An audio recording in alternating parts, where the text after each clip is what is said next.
ಬಳಪದ ಮಜ್ಜಾರಿನಲ್ಲಿ ಈ ತಾತ್ಕಾಲಿಕ ಮಣ್ಣಿನ ಸೇತುವೆ ನಿರ್ಮಾಣದ ವಿಚಾರ ಊರವರೇ ಸೇರಿ ಮಾಡ್ತಾ ಇರುವಂಥದ್ದು. ನಿಮಗೆ ಗೊತ್ತಿದೆ ರಮೇಶ್, ಎಡಮಂಗಲ ಗ್ರಾಮದಲ್ಲಿ ಎಡಮಂಗಲದಿಂದ ಆ ಕಡೆಯ ಕಡಬ ಕಡೆಯ ಗ್ರಾಮಕ್ಕೆ ಹೋಗೋದಕ್ಕೆ ಕುಮಾರಧಾರ ನದಿಗೆ ಅಲ್ಲಿ ಪಾಲೋಳಿ ಅಂತ ಹೇಳುವಲ್ಲಿ ಒಂದು ಸೇತುವೆಯನ್ನು ಊರವರೇ ಸೇರಿ ಮಾಡಿದರು. ಇಲ್ಲಾಂದರೆ ಎಡಮಂಗಲ ಗ್ರಾಮದವರು ಎಲ್ಲಿ ಹೋಗಬೇಕಿತ್ತು ಅಂತ ಹೇಳಿದರೆ ಅವರು ಹುಳಿಗುಕ್ಕಿಗೆ ಬಂದು ಅಲ್ಲಿ ಸೇತುವೆ ಮೂಲಕ ಅಲ್ಲಿ ಕಡಬ ಕಡೆಗೆ ಹೋಗಿ ಆನಂತರ ಹಾಗೆ ಬರಬೇಕಿತ್ತು, ಒಂದು ಸುತ್ತಾಗಿ ಬರಬೇಕು, ಒಂದು ಸುತ್ತಿತ್ತು.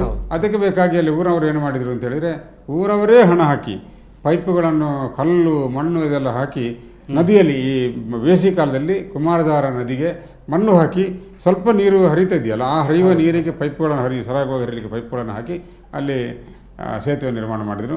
2-3 ಬೇಸಿಗೆಯಲ್ಲಿ ತಾತ್ಕಾಲಿಕವಾಗಿ ಹೋಗುವಂಥದ್ದಕ್ಕೆ. ಮಳೆ ಬಂದ ಕೂಡಲೇ ಇದೆಲ್ಲ ಕುಚ್ಚಿ ಹೋಗ್ತದೆ.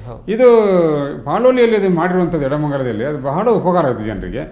ಅದು ಸುಮಾರು 3-4 ವರ್ಷ ಕಳೆದಾಗುವಾಗ ಅಲ್ಲಿ ಪ್ರತಿ ವರ್ಷ ಮಳೆ ಬಂದ ಕೂಡಲೇ ಕುಚ್ಚಿ ಹೋಗೋದು, ಮತ್ತು ಬೇಸಿಗೆಯಲ್ಲಿ ಬಂದಾಗ ಜನರು ಇದನ್ನು ಮಾಡೋದು.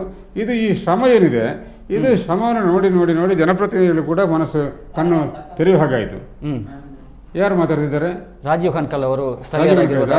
ಈಗ ಮಜ್ಜಾರಿನ ಈ ಪ್ರಯತ್ನದ ಊರವರ ಪ್ರಯತ್ನದ ಬಗ್ಗೆ ಅಲ್ಲಿ ಮಾತಾಡಲಿಕ್ಕೆ ನಮ್ಮ ಅಲ್ಲಿಯ ಗ್ರಾಮ ಪಂಚಾಯತ್ ಸದಸ್ಯ ರಾಜೀವ್ ಕಣ್ಕಲ್ ಅವರು ನಮ್ಮ ಜೊತೆಗಿದ್ದಾರೆ. Hello hello ರಾಜೀವಣ್ಣ.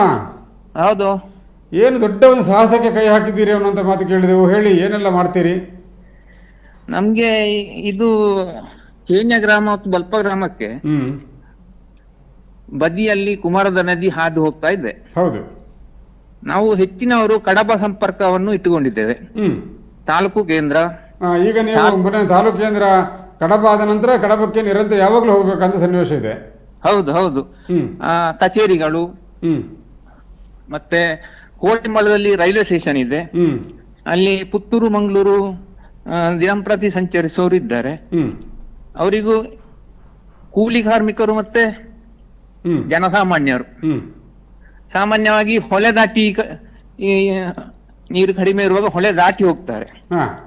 ಅದನ್ನು ಗಮನದಲ್ಲಿಟ್ಟುಕೊಂಡು ಹೀಗೆ ನಾವು ಒಂದು ತಾತ್ಕಾಲಿಕ ಸೇತುವೆ ನಿರ್ಮಾಣ ಆದ್ರೆ ಎಲ್ರಿಗೂ ಉಪಯೋಗ ಆಗ್ತದೆ ಅಂತ ಹೇಳಿ ಊರವರೆಲ್ಲ ಸೇರಿ ಊರವರ ಕೈಯಿಂದ ಹಣ ಸಂಗ್ರಹ ಮಾಡಿ ಶ್ರಮದಾನದ ಮೂಲಕ ಮೋರಿ ಹಾಕಿ ಒಂದು ತಾತ್ಕಾಲಿಕ ಸೇತುವೆ ನಿರ್ಮಿಸಿದ್ದೇವೆ. ಈಗ ಕಂಪ್ಲೀಟ್ ಮಾಡಿ ಆಯ್ತು. ಈಗ ಸಾಧಾರಣ ಮುಕ್ಕಾಲು ಭಾಗ ಮುಗಿದಿದೆ, ಇನ್ನು ಸ್ವಲ್ಪ ಕೆಲಸ ಇದೆ.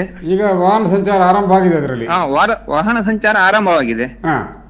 ಆದ್ರೆ ಇದು ತಾತ್ಕಾಲಿಕ ಮಾತ್ರ. ಮಳೆಗಾಲ ಹೌದು, ಮಳೆಗಾಲದಲ್ಲಿ ಕೊಚ್ಚಿ ಹೋಗ್ತದೆ. ನೀವು ಸಂಪರ್ಕ ಲಭ್ಯರಾಗೋದು ಮೊದಲು ಅದನ್ನೇ ವಿವರಿಸ್ತಾ ಇದ್ದೆ. ಯಾಕೆಂದ್ರೆ ಎಡಮಂಗಲದಲ್ಲಿ ಇದೇ ರೀತಿ ಜನರು ಕೆಲವು ವರ್ಷಗಳ ಕಾಲ ಇದನ್ನು ಮಾಡ್ತಾ ಮಾಡ್ತಾ ಮಾಡ್ತಾರೆ. ಅಲ್ಲಿ ಈಗ ಮತ್ತೆ ದೊಡ್ಡ ಸೇತುವೆ ಆಗುವಾಗ ಆಯ್ತು. ಹೌದು.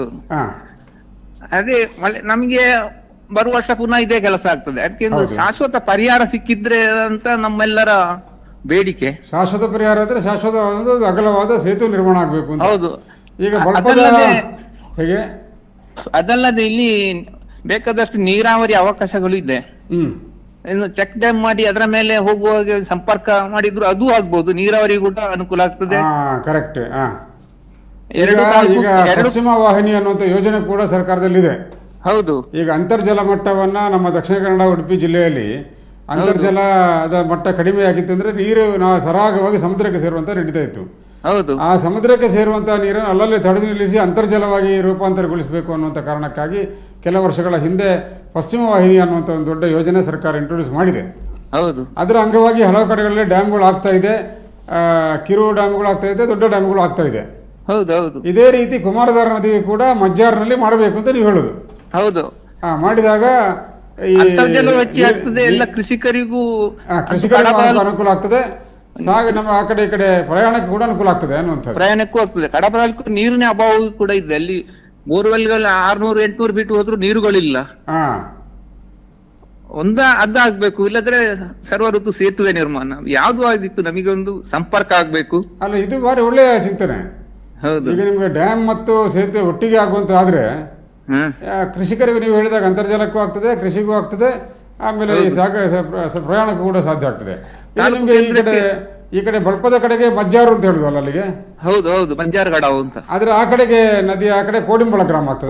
ಕೋಡಿಂಬಾಲ ಹೌದು. ಕೋಡಿಂಬಳ ಗ್ರಾಮದ ಯಾವ ಪ್ಲೇಸ್ ಅಲ್ಲಿಗೆ ಹೆಸರಿಗೆ ನೀವು ನದಿ ಬದಿಗೆ? ಅದೇ ಮಜ್ಜಾರು ಅಂತಲ್ಲಿ ಕೋಡಿಂಬಾಲ ಗ್ರಾಮ ಮಜ್ಜಾರು ಅಂತ. ಮತ್ತೆ ನಮ್ಮ ಬಲ್ಪದ ಬದಿಗೆ ನದಿ ಅದು ನೇಲೆಡ್ಕ ನೇಲೆಡ್ಕದಿಂದ ಮಜ್ಜಾರಿವರೆಗೆ ಅಲ್ಲ? ಹೌದು, SC ಕಾಲನಿ ಕೂಡ ಇದೆ ಇಲ್ಲಿ. ಸರಿ, ಕರೆಕ್ಟ್. ನೇಲೆಡ್ಕದಿಂದ ಮಜ್ಜಾರು ಇದ್ರ ನಡುವಿನಲ್ಲಿ ಸೇತುವೆ ಆಗ್ಬೇಕು ಅನ್ನುವಂಥದ್ದು. ಹೌದು, ನಾವೀಗ 20 ಕಿಲೋಮೀಟರ್ ಸುತ್ತು ಬಳಸಿ ಗಡಪಕ್ಕ ಹೋಗ್ತಾ ಇರುವುದು. ಸರಿ, ಈಗ ನೀವು ಪಂಜಕ್ಕೆ ಬಂದು ಮತ್ತೆ ಕಡಪಕ್ಕೆ ಹೋಗ್ಬೇಕು. ಹೌದು ಹೌದು. ಇಲ್ಲಿ ಆದ್ರೆ ಕೋಡಿಂಬಳಕ್ಕೆ ಹೋಗಿ ಕಡಪಕ್ಕೆ ಹೋಗ್ಬೇಕು. ಹೌದು, ಕೋಡಿಂಬಳದಿಂದ ಹೇಗೆ ನೇರ ಹೈವೇ ಮರ್ದಾಳಕ್ಕೂ ಸಂಪರ್ಕ ಸಿಗ್ತದೆ ಇದರಿಂದ. ಅದು ಸರಿ ಸರಿ. ಈಗ ನೀವು ಎಷ್ಟು ಖರ್ಚು ತಗಲಿತು ಈಗ ನೀವು ಈ ತಾತ್ಕಾಲಿಕ ಸೇತುವೆ ಮಾಡೋದಕ್ಕೆ? ತಾತ್ಕಾಲಿಕ ಸುಮಾರು ಒಂದು 5 ಲಕ್ಷ ಅಂದಾಜು, ಒಂದು 16 ಪೈಪುಗಳನ್ನು ಹಾಕಿದ್ದೇವೆ. ಮತ್ತೆ ಶ್ರಮದಾನದ ಮೂಲಕ ಲೆಕ್ಕಾಚಾರ ಹಾಕ್ಲಿಲ್ಲ. ಹೌದು ಹೌದು, ಸುಮಾರು ಒಂದು 200 ಜನ ಸೇರಿದ್ರು. ಹಾಗೆ ಒಳ್ಳೆ ಕೆಲಸ ಆಗಿದ್ರಿ ಮಾಡಿದ್ರಿ. ಇದು ನಿಜವಾಗಿ ಊರವರೇ ಸೇರಿ ಮಾಡಿದಾಗ ಮುಂದಕ್ಕೆ ಜನಪ್ರತಿನಿಧಿಗಳು ಕೂಡ ಗಮನ ಕೊಡೋದು ಉಪಾಯ ಇಲ್ಲ. ಹೌದು, ನೀವು ಮಾಧ್ಯಮದವರು ಕೂಡ ಸರ್ಕಾರದ ಗಮನವನ್ನು ಸೆಳೀಬೇಕು ಅಂತ. ಈಗ ಮಾಧ್ಯಮದಲ್ಲಿ ನಾವು ಸುದ್ದಿ ಬಿಡುಗಡೆ ಪತ್ರಿಕೆಯಲ್ಲಿ ಅದರ ಬಗ್ಗೆ ಸಚಿತ್ರ ವರದಿಯನ್ನು ನಮ್ಮ ಈಶ್ವರ ವರ್ಣಾಸಿ ಅವರು ವರದಿ ಮಾಡಿದ್ದಾರೆ. ಅದು ಈ ಸರ್ತಿಯ ಇವತ್ತು ಸೋಮವಾರ ಸುದ್ದಿಯಲ್ಲಿ ಪ್ರಕಟಗೊಂಡಿದೆ. ನೋಡಿದಿರಲ್ಲ? ಹೌದು, ನೋಡಿದೆ. ಅದರೊಟ್ಟಿಗೆ ಈಗ ಸುದ್ದಿಯ ಸುತ್ತದಲ್ಲಿ ಕೂಡ ನಿಮ್ಮನ್ನೇ ಸಂಪರ್ಕ ಮಾಡಿ ಈಗ ನಮಗೆ ವಾಸವ ಕೆರೆಕೋಡಿ ಅವರು ಸಂಪರ್ಕ ಲಭ್ಯರಾಗಲಿಲ್ಲ. ನಿಮ್ಮ ಹೋರಾಟ ಸಮಿತಿಯ ನಿರ್ಮಾಣ ಸಮಿತಿಯ ಅಧ್ಯಕ್ಷರು ಸಂಚಾಲಕರು ಕೋಡಿಂಬಳ ಬಳ್ಪ ತಾತ್ಕಾಲಿಕ ರಸ್ತೆ ನಿರ್ಮಾಣ ಸಮಿತಿ ಲಭ್ಯರಾಗಲಿಲ್ಲ. ನೀವು ಗ್ರಾಮ ಪಂಚಾಯತ್ ಸದಸ್ಯರಾಗಿ ಲಭ್ಯರಾಗಿದ್ದೀರಿ ಅಲ್ಲ? ಗ್ರಾಮ ಸದಸ್ಯನೌದು, ಅದರ ನಿರ್ಮಾಣ ಸಮಿತಿ ಅಧ್ಯಕ್ಷನೌದು. ನೀವು ಅಧ್ಯಕ್ಷರಾ? ಹೌದೌದು. ಅವರು ಸಂಚಾಲಕರು, ನೀವು ಅಧ್ಯಕ್ಷರು. ಒಳ್ಳೇದಾಯ್ತು, ನೀವು ಸಿಕ್ಕಿ ಒಳ್ಳೇದಾಯ್ತು.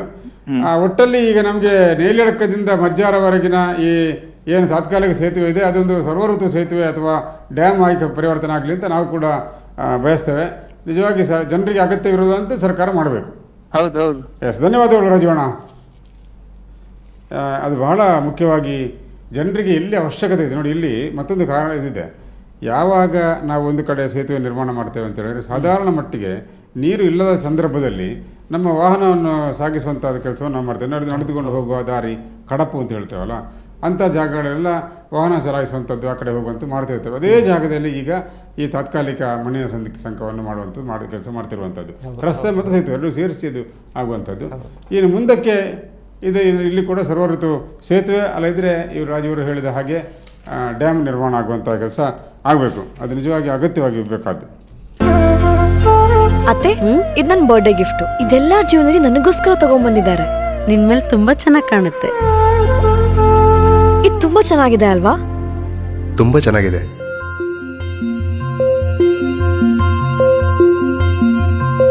It will look really good on you. Amma?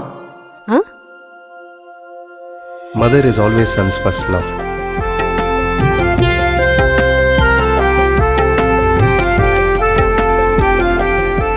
ಪ್ರತಿ ಪೀಳಿಗೆಯ ಪ್ರೀತಿಯ ಮಳಿಗೆ GL ಆಚಾರ್ಯ ಜುವೆಲ್ಲರ್ಸ್.